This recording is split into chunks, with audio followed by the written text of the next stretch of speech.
Hey folks, this is Amit Kar. What we're going to do today is we're going to talk about how big data management integrates with Spark. To help me do that, we have Sumit to talk about this integration. Sumit, tell me, how does BDM integrate with Spark and how does it support the other processing engines we have within the ecosystem? In big data management, we have polyglot engine support, and that's the secret sauce in our product. And Spark is one of our core engine in polyglot engine support. So now let me just explain you what is the meaning of a polyglot engine. So as you see in this diagram, we have big data management, and traditionally Informatica big data management used to push down the job to databases and Informatica server. But now, with the advent of our smart executor, we can now push down this job to a Hadoop cluster. And when we say Hadoop cluster, Hadoop brings in multiple engines, whether it's MapReduce or Spark or our Informatica own engine called Informatica Blaze. And with the help of smart executor, we can actually push down any job in any of these engines. So based on the workload, we can push down the job to Hadoop cluster.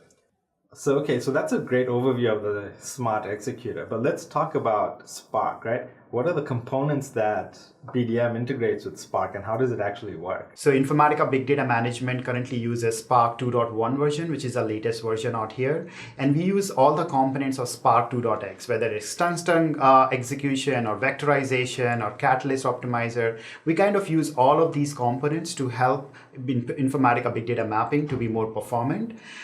So not only this, Amit, we also try to enrich Spark. So hold on there. What do you mean by enrich? How does BDM enrich Spark? That's a great question, Amit. And as you know, Informatica Big Data Management supports a variety of use cases. So whenever we see a need to add a new feature in Spark, we do that. So for example, we have already added support for connectivity in Spark, such as Scoop or HBase. So you can actually run Scoop job in the context of Spark. We have also improved the security aspect within Spark, so we have a better Kerberos support, and also we are trying to use Spark to solve some of the new use cases like hierarchical processing, stateful computing. So these are some examples to show how we are enriching Spark. Wow, that's a lot of enrichment. I think you know what I'm going to ask you next. Do you have a demo with you? I'm sure you're going to ask me this question, so I came prepared. In this demo, we will see how we can run this in any mapping on Spark. In this demo, I've taken few sources.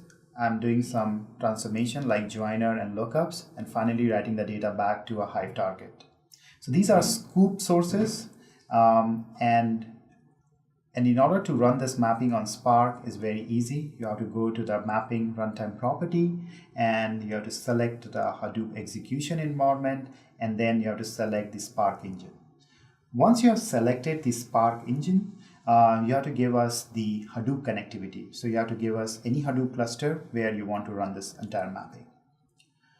At this time, if you want to see the execution plan, we also have an ability to show you the execution plan in design time itself. So if you click on this show execution plan, it actually tells you all the steps we are taking to break this mapping into Scala code. So this is the actual Scala code which we will be running on a Hadoop cluster. To run this mapping, you have to right click and run the mapping. When the mapping is running, if you want to see the execution and the progress of the mapping, you can go to Informatica Monitoring Console. Once we are in the Informatica Monitoring Console, we can see the progress and all the statistics of the mapping. As you see here, this mapping is now completed. At this point here, we also give you the access of Spark execution plan, the actual Scala code, which is running on a Hadoop cluster.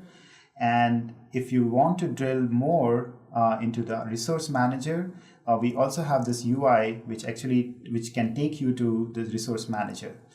As you see here, the mapping is this whole thing is now finished, and this is running on Spark. And we also give you an ability to look into the logs here, and this log file tells you the exact execution run on Spark. In this video, there are two key takeaways. One, there's a layer of abstraction whereby the business logic that you've created through a mapping is separated from the compute engine. So as a developer, I'm focused more on how I develop the business logic, and I'm not really concerned about the core components that Spark runs on. I leave that up to big data management. I have one more thing to add, Amit. Informatica is fully on board to support Spark.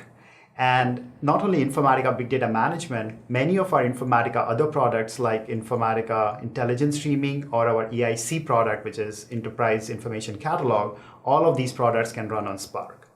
Thanks for watching this video. If you have any more questions and comments, please reach out to Informatica support.